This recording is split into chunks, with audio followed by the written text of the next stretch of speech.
All right, so let's start. So today we'll look at some of the access control mechanisms. We'll look at ACL, capitalist, and mandatory access control. So these are things we'll study in brief.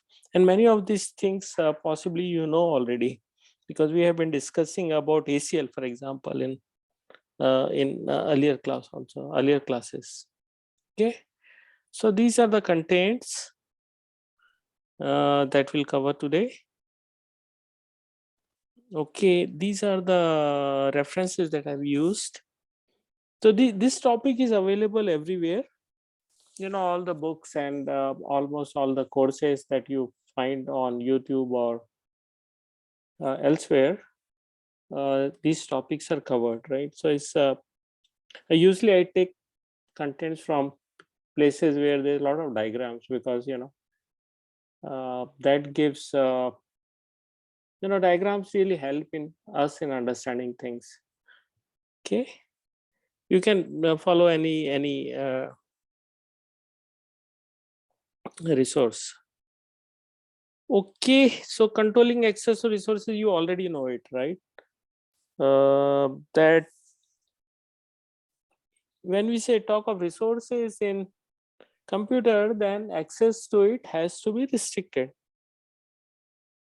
Okay, we have seen in case of say for example in case of OS, and we have seen that this hardware, OS, and then app. Okay, this is where users are, and users can use hardware only through syscalls. This is one level of access control. Okay, all right, and even before that, who is using the syscall, right? I mean, there may be multiple users, and not many users are allowed to use, for example, printer. So there must be some other place this a user is requesting for printing some documents. Okay, so that request must be checked somewhere, whether a user is allowed to print. Okay, if suppose user is trying to print a document which is top secret, it cannot be printed, right? Because printing means that user is able to take this out to outside world and so on. So it should not be allowed. So there's another kind of test or check can happen, right? So access control implies a lot of things within a computer, and within OS, in trusted computing base, there is a need to check all the requests that are coming through syscalls for certain resources or objects. Okay, all right. So of course we know by now trusted computing base. It type of trusted computer base in OS we also call reference monitor, that sees request for a resource. Okay, then it has to decide whether access should be granted or not. For example, as we discussed just now, somebody wants to print, then whether first thing is printing is allowed. If there are multiple printers, for example, then it's also checked whether a person is allowed to print in a specific printer. Some printers may be very high specific color printers, etc. So a user may not be allowed for that specific printer, and also whether the document person is printing is allowed or not, right? So all that can be done by TCB or trusted computer base or reference monitor. All right. So in general, we know the concept of access control. So who is allowed to access? Okay, what? Based on authentication. All right. I mean, if there are multiple users trying to use printer, then should check. The system should check whether user is allowed to print or not, right? Okay. Now, how do we implement this? We said that we are going to implement this somewhere here in TCB. okay, or reference monitor, then then what is TCB doing? What information it has, whether user X is allowed to do color printing while user Y is not allowed at all to do printing. Okay, and user Z is allowed to do on printing on ordinary printer. Okay, how does it know? So in order to TCB, which is nothing but a program, to know that, it must use some policy or some mechanism, right? Okay, and this is called access control policy. Access control policy for a system defines who is allowed and who is not allowed. Okay, and then its implementation is called enforcement. So it means that now it should enforce, it should first, if somebody is requesting, it should look at the policy, and then if policy allows for that user to use resources, then the user is allowed to use the resource. Okay, then it will allow access. Okay, so there's a need for policy and then need for enforcement. Okay, we have seen this example earlier also, right? That if you go to a nightclub and if you are less than 21 years old, then your ID would be checked. This is simple possible ID check, right? Or authentication or access control mechanism. So they are anybody is allowed. They won't say that you are man or women or somebody else or old guy like me and so on. It doesn't look at the age, etc., right? Sorry, it doesn't look at either gender, or somebody who is visibly old will be allowed, right? For the guys who are young, it will look at the ID card to see the age. All right. All right.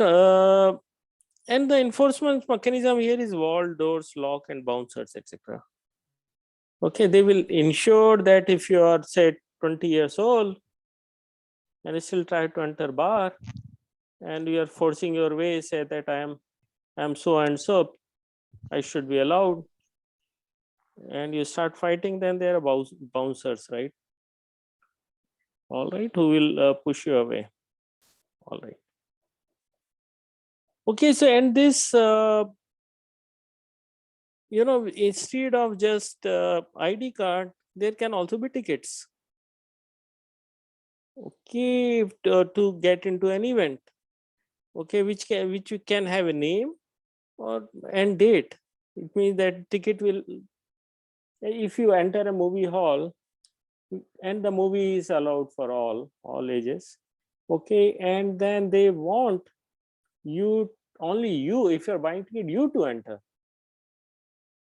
Okay, it's possible they can print your name on the ticket, and then you can, and then there must be some check where you are allowed, right? Or it could be anonymous.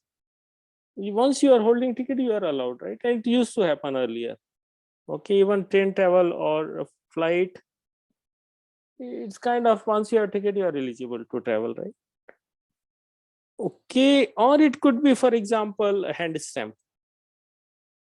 If you go to event and then you want to come out to receive somebody or something, then you go out. In order to give you temporary exit, they will put you on you a kind of hand stamp like here, and then you show this and then you can get the re-entry. So these are the mechanisms, and you see access control everywhere when you enter office or home and so on, or even car. This car, have you seen before this kind of lock?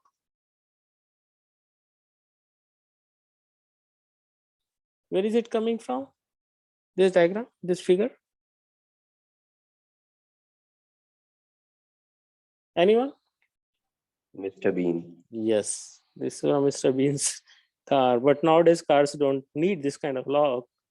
It's all electronic lock. Okay, all right.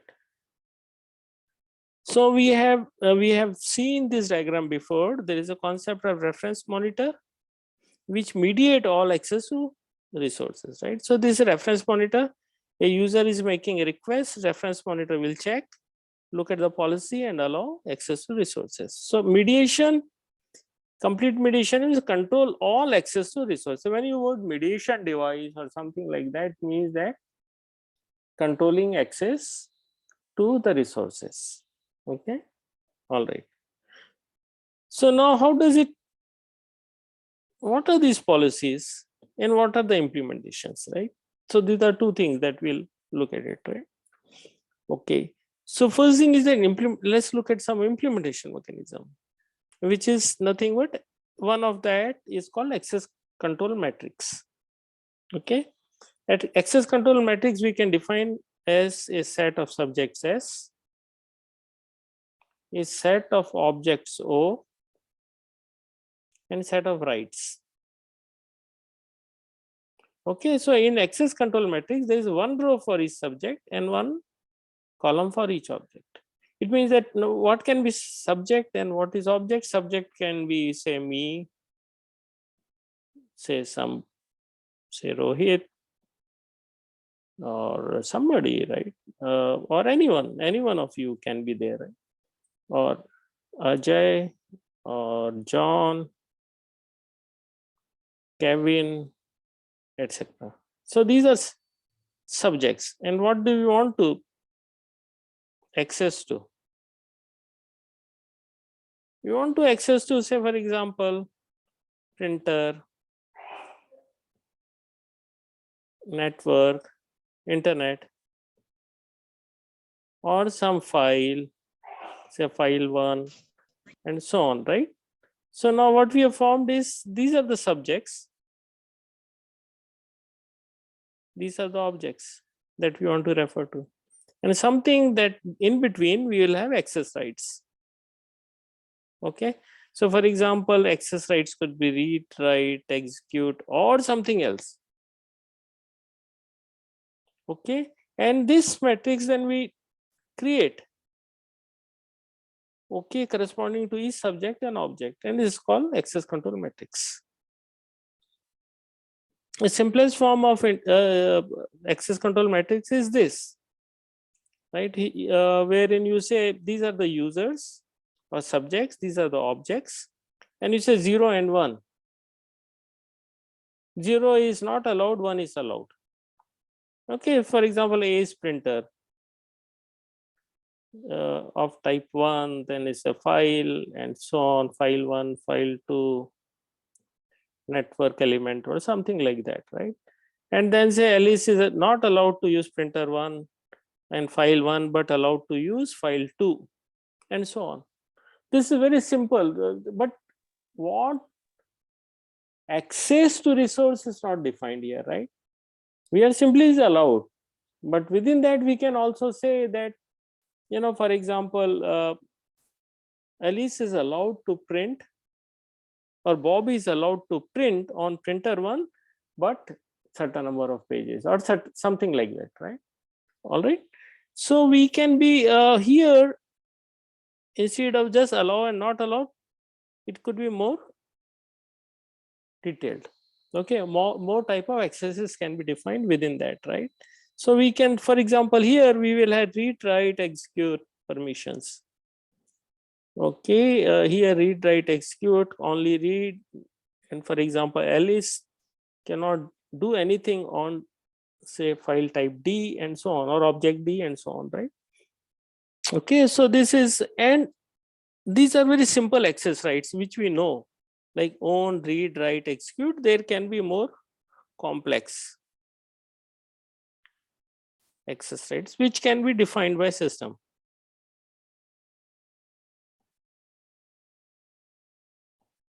If, for example, is user allowed to transfer the file to some other user, something like that. So there can be. Okay, so here we have used a very simple access rights. Any question? So far, very simple. Okay, all right. But access control matrix is not used in system, because it's but it's used in different forms. Okay, so we'll look at those two forms. Okay, now we can, instead of having one user, we can also have a group, right? Alice and, say for example, Trudy can be part of one group, and so on. Okay, and then access right for objects can also be defined. So there's something defined here. And objects can also be grouped. Say for example, A, X, or A, Y, Z type of resources are accessed by Trudy and Alice. So this is one category of resources, and so on. So we can change this access control matrix in many ways. All right. Okay.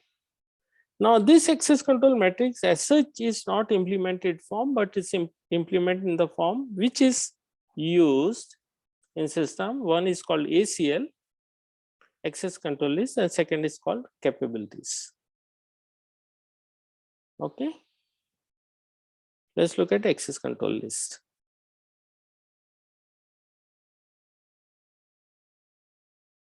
Okay. Okay, so now by now we have already studied UGO model. Okay, in UGO model we have seen for a file or program, basically file, when you're creating a file, okay, or when you are, okay, when for every file we define 9 bits, and we have spent a lot of time about it, right? Read, write, X, etc. For owner, this is nothing but user or / user. Then we have group. We can define what is a group for that file, and others. We have seen this model. Okay. Okay, for this file, for example, particular say file 1, there is single owner. Okay, and who owns the file? And we have studied the concept of owner of file. Then read, write, execute permissions are there. And then for the group, similarly, permission either read, write, or whatever permissions are there. Similarly for others. Now, what owner is well defined by user ID or owner ID. But what is a group? We have seen that group for an object like file 1 has to be defined. And you can find out in Linux what is the group for a file. And we have seen the command for that. And similarly for others. The others are those who don't fall into owner category and group category. And we can define permission. And generally, it can be null. No permissions are given. So this is an access control model. What is the issue with it? Why do you need more complicated access control model? Because number of accesses here, types of access is limited. Read, write, execute.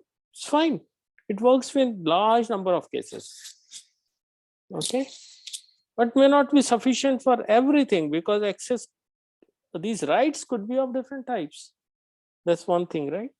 So this is a beautiful system, UGO model, and we use it, but it's not always, it cannot be used in all use cases. Okay, there can be complicated use cases of access control which requires more different kind of access rights.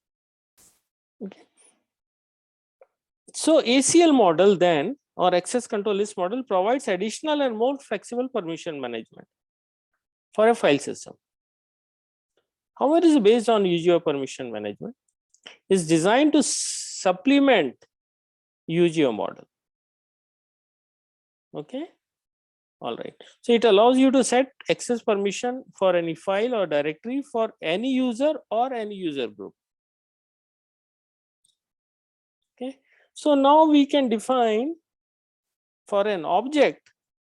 Okay, so basically, if you go back to this matrix, you look at the object, say object B, and then look at this column and say that for file of type B, Alice is allowed read, write, execute, Bob is allowed read, Charlie is allowed this, and Dave is allowed read, write. Okay. So now we put this in this form, a linked list form. Okay, so the file one is allowed by John, Alice, Bob, and John has these access rights, Alice has R, Bob has read, write, and for file 2 we have this system. So basically storing the matrix in column.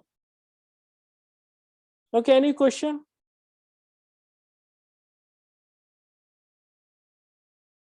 What is the issue here?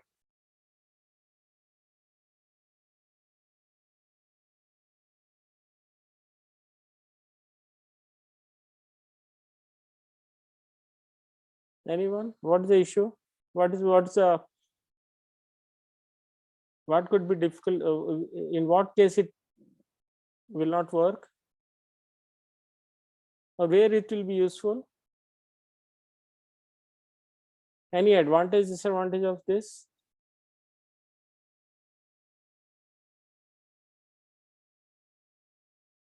What is the advantage? Include whatever extra permissions that we want to give inside the Yeah, same yeah, column. yeah. But here you can define.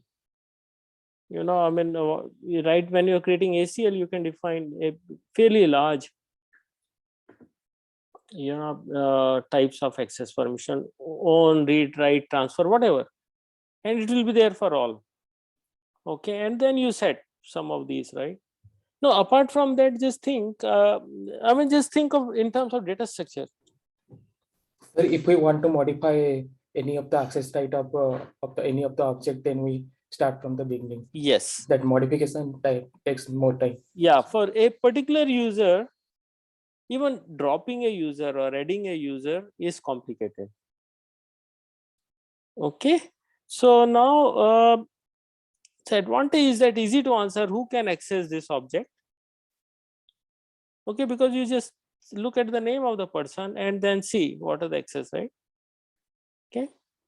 Okay, and easy to evoke right of a single object. If suppose you want to delete that object, okay, the object here is file, and you say now file doesn't exist, or it's not allowed to read and write, then this can simply be deleted.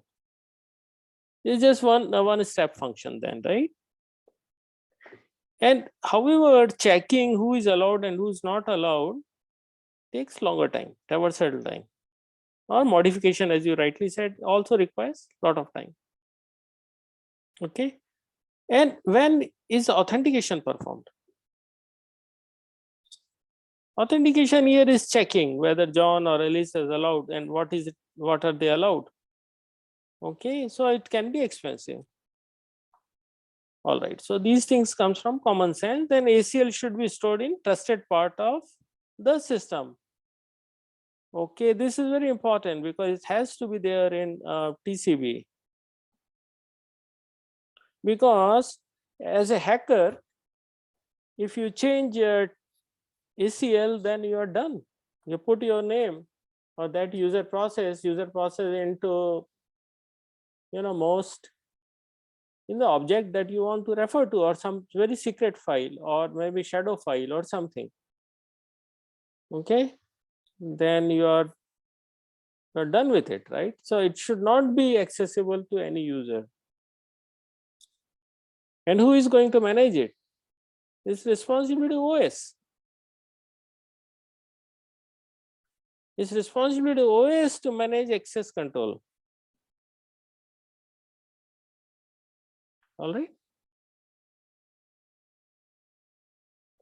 And almost all OSs support ACL, right? I mean, the Microsoft Windows, Novell's NetWear. Novell was a great company earlier in networking domain.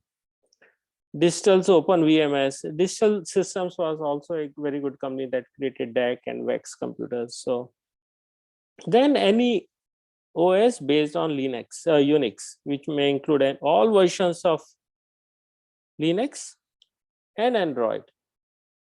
Okay, and many others. For example, Mac is also based on Unix. Basically, most of the Linux commands works on Mac OS. All right. Okay. Now, if we take this matrix and then look at this way, instead of looking at column wise, look at the row wise. Okay, then it will say what Dave is allowed to do on different objects. All right. So that we call is capability of a subject or capability of a user. Say my capability, for example, is to access a printer and a particular printer. Okay, and maybe some department hard disk or some number of files and so on. So for my name, what all I am allowed to use gives a capability, my capability. Okay. So for each subject, store a list of object and write pair. This is called capability. So basically storing the matrix in rows, and the authentication takes place when capability is granted. Add to the user all these capabilities at the time of when you have to modify it or when you have to create in the beginning. Okay.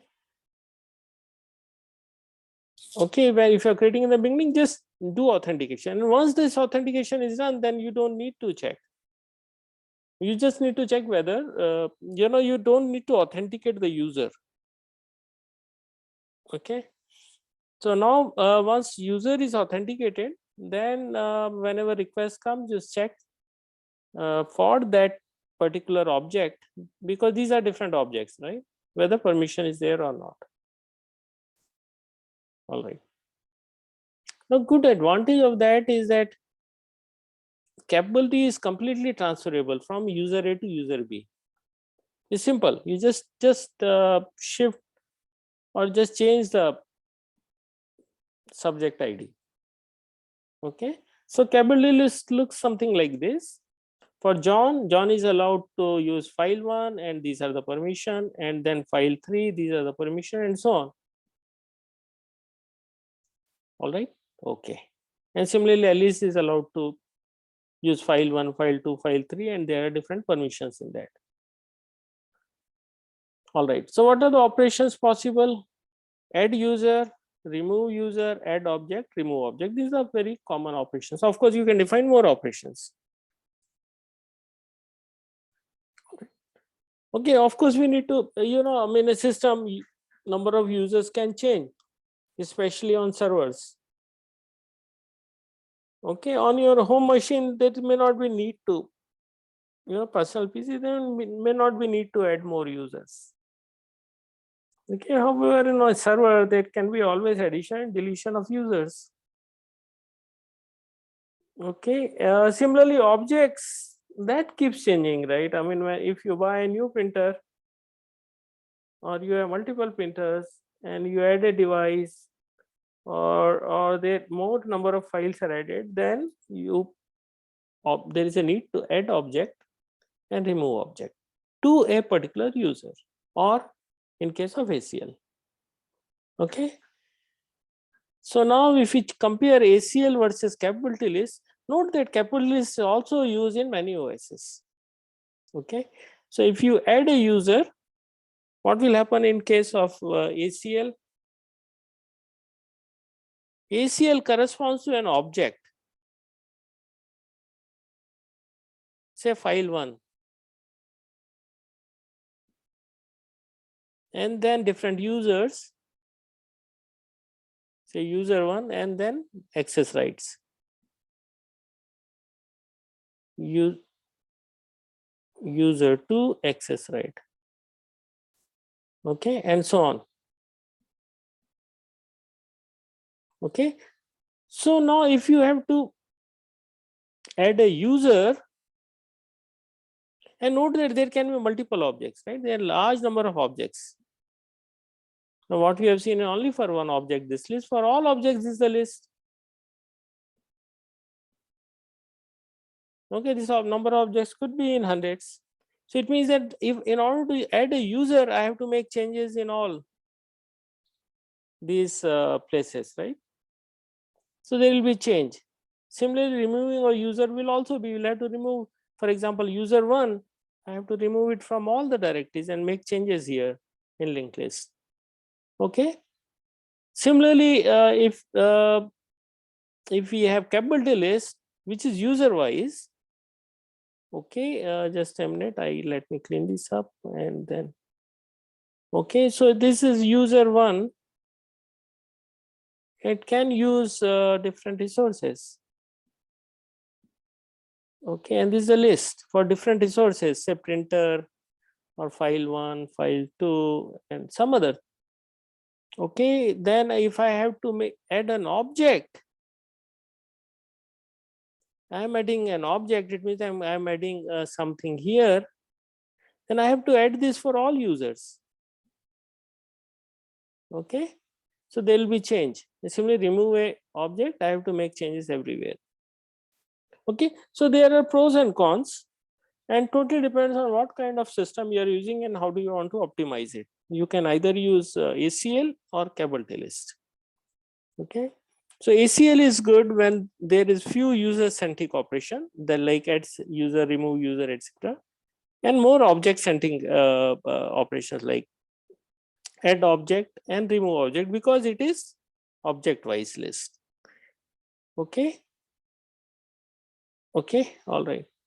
So you use ACL, and whenever there are more user centric operations, okay, then you use capability list. All right. Okay, so these are the same thing I have repeated, taken from different sources, so please go through it. So now a small question. So Alice goes to a movie theater and purchases a ticket for her favorite movie. She is allowed to access the movie because she has the ticket. So ticket is like what? It's access control entry or capability? Capability of Alice. Access control. Yeah, access control entry. Why? Because like we check which user have the tickets. Yeah, all right. I mean, that's fine. So every user or every other people like Alice is not the only person. So this list will not contain what Alice is allowed to. Alice is allowed to go to movie theater and maybe allowed to go to play theater, or that's not anybody's interest. There is an object here is a theater or hall, movie hall or theater, and then sentry at the gate will just check whether she has a ticket. That's it. All right, so it's part of ACL, access control entry, because it's object centric. Hall is the object. All right. All right, so what we have seen is that how we can do it, and we have seen three methods primarily. First is UGO method, second is ACL, third is capability list. Okay, and now we are looking at what ways we can do it, how we have seen, and then there must be some policy. Okay, all right. These are called access control schemes. So what we are going to look at, very simple ones: discretionary access control, mandatory access control, and role-based access control. All three are very simple, so I will ask you to read it by yourself. This one, role-based access control, will cover in is for self-reading, or maybe we can do it if time permits. Okay. So every place or every institute or every organization will have access control policies. Even at the gate, for example, while right now we are not talking about file system, etc., or objects within organization, but even at the entry, who can enter an office or who cannot enter the office, all well defined. So not necessary that every employee of a company can enter every offices. So in the same location or same park, business park, there can be multiple offices of an organization, The access control mechanism can be such that if you are using building 1 and you're allowed to enter there, you may not be allowed to enter building 2. The very simple access control mechanism, right? It's based on the card that you have, for example, or fingerprint scanner, or finger access control through thumb impression, etc. Okay, now you enter the office again. You have same access control mechanism that you are using either card or thumb, but you may not be allowed to enter certain labs or certain areas within that building also, right? Okay, for example, one organization I visited, I was not allowed even to go to the basement where car park is there. Just not. A friend of mine wanted to smoke and both of us were visitor, we had card, so we're not allowed. Okay, cafeteria access are also restricted, right? I mean, often visitors are not allowed inside cafeteria access until somebody is accompanying them. So it could be at various level within organization.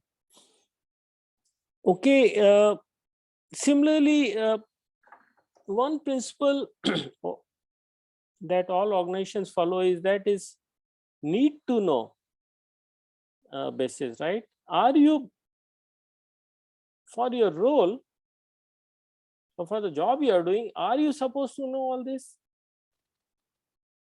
Or are you supposed to change a file or read a file, etc.? That's almost every organization implements, right? It's called role based, right? I mean, if I am a CEO or sales guy, then am I allowed to access source code of the device that I am selling or software that I am selling? My answer would be no, because I have burned my finger giving allowing source code access to a person who was sales guy in China. And then unfortunately, this guy left and sold the source code for peanuts. Okay, so every organization has to think who is, or has to decide who is allowed to access resources and who is not allowed to access resources inside. Okay, and usually it's role based, because if you're sales guys in general don't need to know source code. So you can, if some sales guy is asking for source code, then he is not in right role. Okay, you can always deny access to that guy, because you can see the malintent. Okay, similarly, HR person need not know anything about production system, how files are checked in, checked out, and so on. So HR person doesn't have to do anything with it. Okay, all right, and so on. At the same time, a typical user will not be allowed access to HR database. All right, so these are very common things that happens in an organization which is essentially role based. All right, now let's look at discretionary access control. See, discretionary is what? I am the CEO of the company or vice president of engineering, and then I can say, okay, these many people require access to different resources. So there is no particular well-defined policy, but it's a discretionary to higher authority to grant access to different resources, right? Okay, all right, so it's like this. The owner of the resource decides how it should be shared. So owner can, for example, for a file or something, a owner can decide or choose different users who can read and write the file. Okay, so here there is a notion of owner of the object. And similarly, I mean, extend this logic as we discussed earlier. I mean, if you are vice president of engineering, you can give different access rights to different users. And then also, suppose a user works in multiple roles. A user is a developer, at the same time a DBA, or he is doing some kind of management, then can have access to different operations or different objects. Okay, so discretionary access control, it restricts access to objects based solely on the identity of user and who's trying to access them. So it can be defined that user 1, for example, can access server 1, user 2 can access server 1 and server 3, and then the user 3 can access server 2, and so on.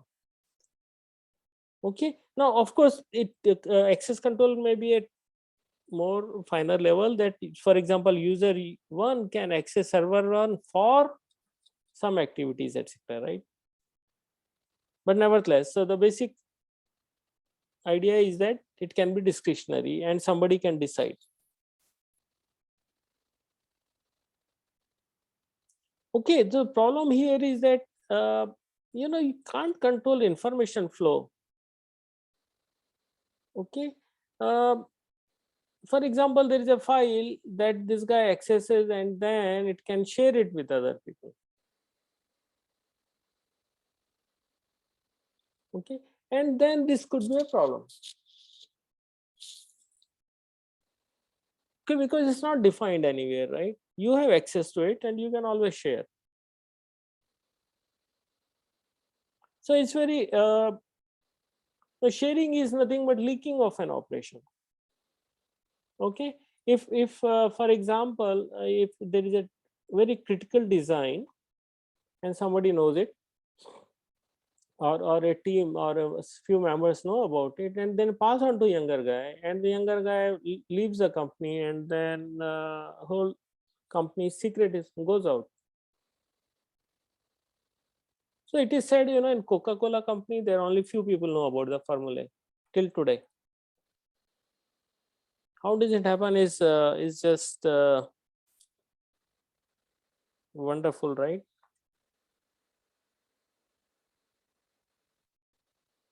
Okay, the formula is kept in vault, and then only few people will access, but still this whole organization is making Coca-Cola, but nobody knows the formula.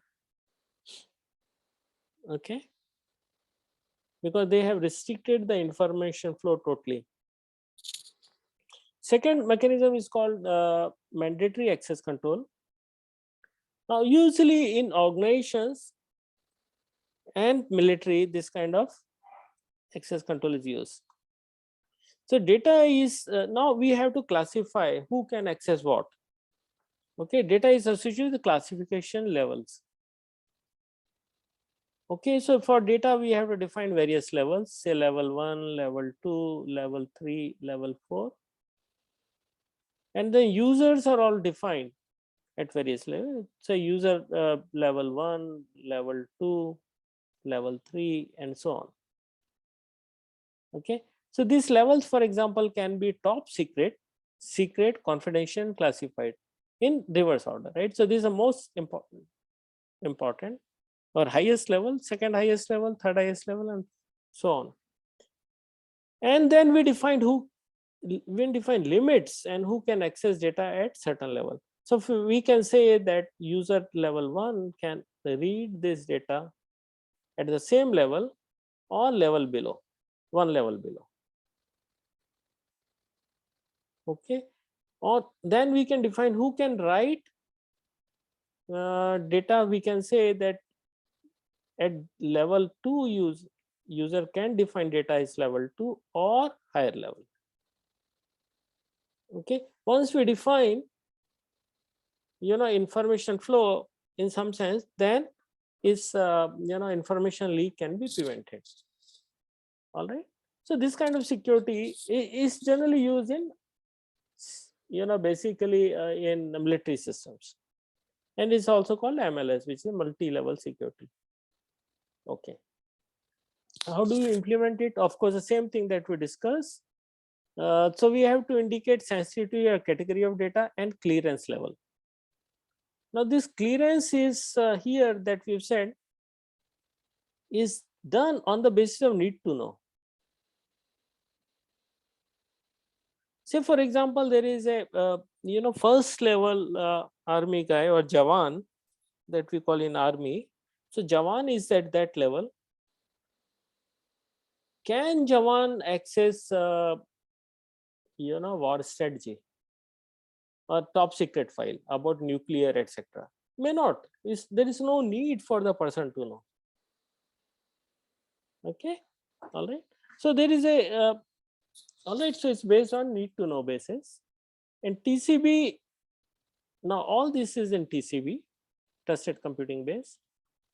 It associates labels with each user and object. And then first thing is that we'll have defined levels, and then levels, and then attach. And then we have to define levels also for users, and then say that who can use what. Okay. Okay, so basically we define, so DoD, Department of Defense US, as models that include classification and clearance level and compartment in the level. Now remember there is a word level and label. So attach label to it. Okay, now level may contain this classification and also compartment. We'll see here. So we define the label as it has two elements, sensitivity level and the compartment. Okay, so look at the example here. Label 1, LABA, label 1 consists of TS level, top secret level, and compartment or the elements in that are nuclear and chemical. Okay, label 2 is secret, and components in that are nuclear and conventional. So now these labels we can mention here. You look at this diagram. So it's a top secret, secret, confidential, restricted, and unclassified. So this is least sensitive and this is the most sensitive label. All right. So now we can say the sensitivity levels are ordered. Like top secret is greater than secret, and then greater than confidential, and then greater than unclassified. Okay. However, compartments are set which can be partially ordered like this: nuclear, chemical, nuclear convention, etc., etc. Okay.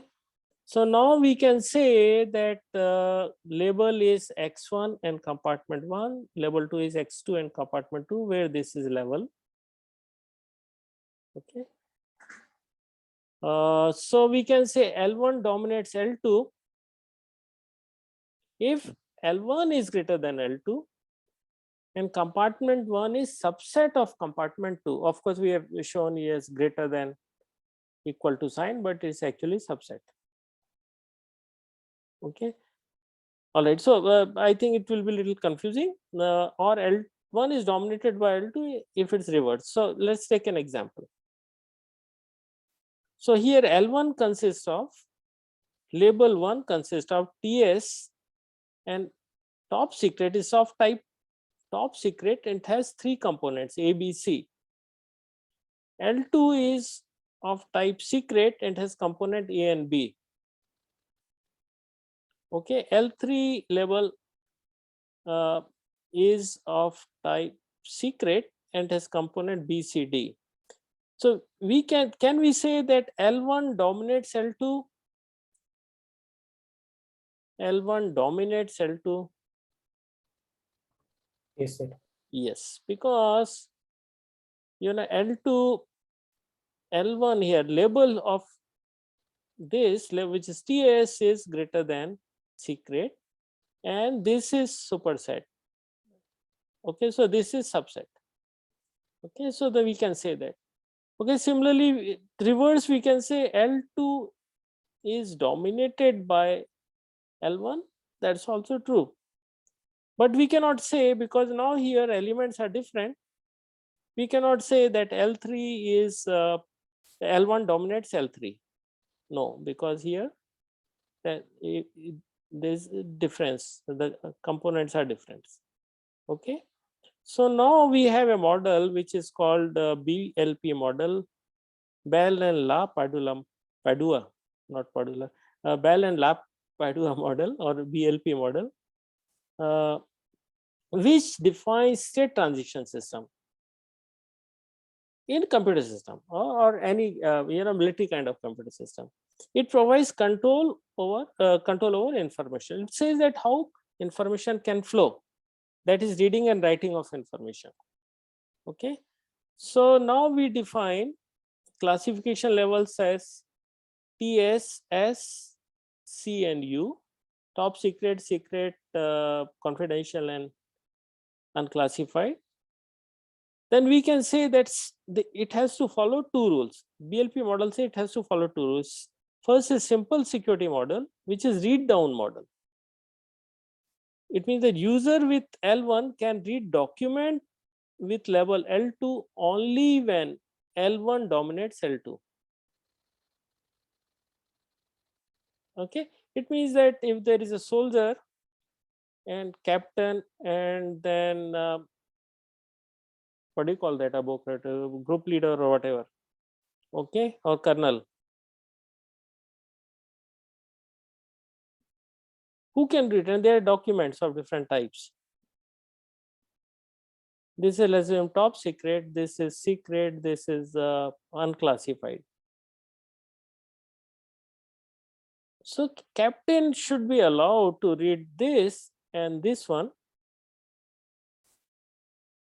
okay, and should not be allowed to read this. While captain should be allowed to, reading is not allowed, but captain should be allowed to write top secret document. If we allow this, then there is an information flow is proper, right? So user with L1 can read document with L2 when L1 dominates L2. And second property, which is called star property, is write up rule. This user one L1 can write document with level L2 when L1 is dominated by L2. So it means that you can write up and read down. Okay. Okay, here, okay, this is write up and read down. Same thing is defined. So this, what we shown here is about reading. You can always do read down. Okay, so here is another example. We'll close in few minutes. Okay, so just one more minute. So we have objects of type S, objects of type top secret. The user one whose level is top secret.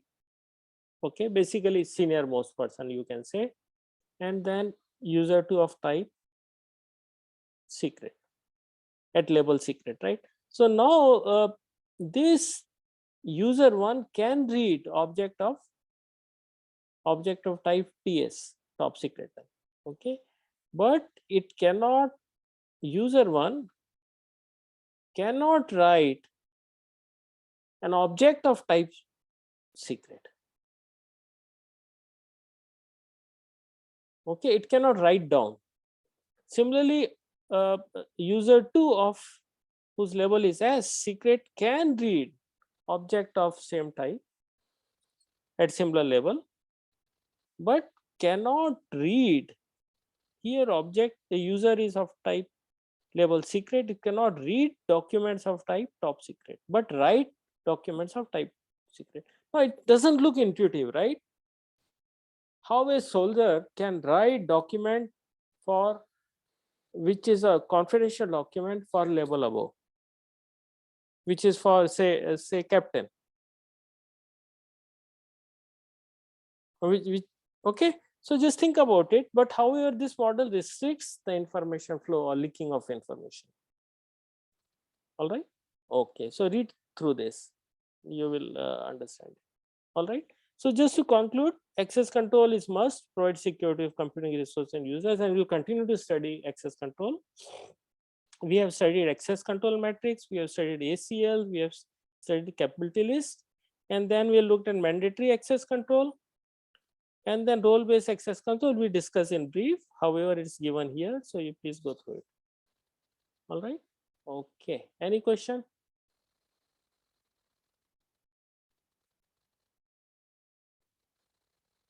All right then. Thank you.